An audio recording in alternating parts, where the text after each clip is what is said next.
Well, hey guys, good morning. Brent Abel here, webtennis.com. Another episode of What's the Right Shot? What's going on out there today? This is a point from yesterday's first match in their round robin, Jeff Martinez and Mike Magali. Jeff with the second serve, and this is a $25,000 tournament being played here for the top 12 guys in the 65s age group, top 12 guys in the country. And yeah, on the grass, $25,000. I think it's about $6,000 to the winner, and it's an invite tournament. And so, look, everyone can play, right? And so, look, Jeff with the second serve. And one thing that we've talked a lot about is on your second serve, and especially against an opponent who's already shown that they love to chip and charge rather than serving and staying back. The idea is to think about, well, where can I go to be able to serve and take time away, assuming that they're coming in, right? Be able to take time away, and that is right here. And look, in terms of taking time away, I know it's a nanosecond from Jeff being in this part of the court to maybe being back here behind the baseline. But the reality is that you've got a little bit better geometry in terms of a bigger open court to hit your passing shot into if you're playing here than if you're back, right? And so all that Jeff is trying to do here is just want to get around the corner of the ball, right? And I know there's no corner on a round tennis ball, but he's trying to get around that outside with a racket head and let that be the thing that directs it over cross court into the bigger opening than trying to go back up the line. So what's the point?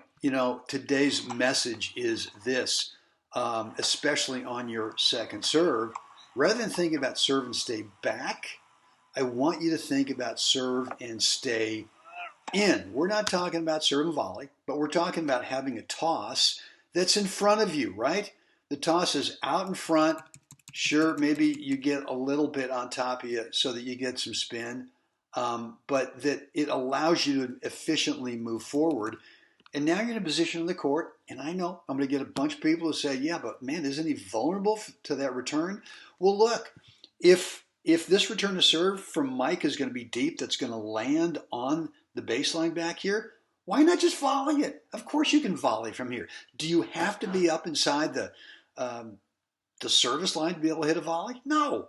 You can volley from anywhere on the court. And in fact, if Mike really laser beams this thing deep, Jeff's going to love that because he gets the ball sooner than this return, which is chipped and staying down low. But Jeff would get the ball sooner and be able to still even have a bigger court to hit into. So look, technique-wise on this forehand, little, around the corner is just make it simple. Just make your contact point around the corner and let that be the thing that kind of directs it over there cross court. All right, guys, look, I want to hear from you down below in the comments area. Comments, questions, remarks, whatever it is, I want to read, I want to respond, and or you can shoot me an email, brent@webtennis.com. I'm going to play this point for you in real time, or we'll do a slow-mo version first and then real time, and then, yeah, let me know. Brent@webtennis.com. Guys, that's it for me today. Time for all of us. That's right. We got to get out there. Help someone else have a spectacular day. Guys, see you again next time.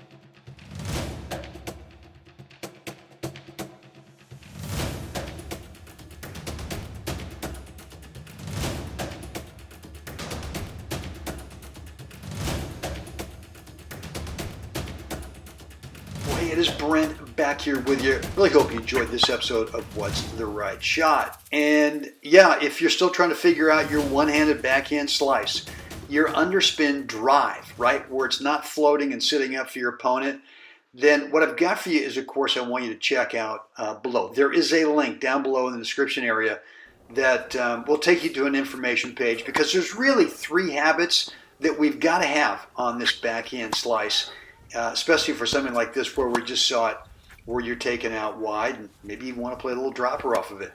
Here are a couple of points from a match I played a while ago. And look, if you think you always have to topspin a backhand passing shot, you don't. And here are a couple examples of how you can actually play a really controlled slice underneath your opponent and be good. So look, if you want some help with the slice backhand, down below there's a link. Click it and it'll take you to an information page, and you get a lot more details on what's in the course. And there are several bonus courses in the package as well. Any questions? Brent at webtennis.com.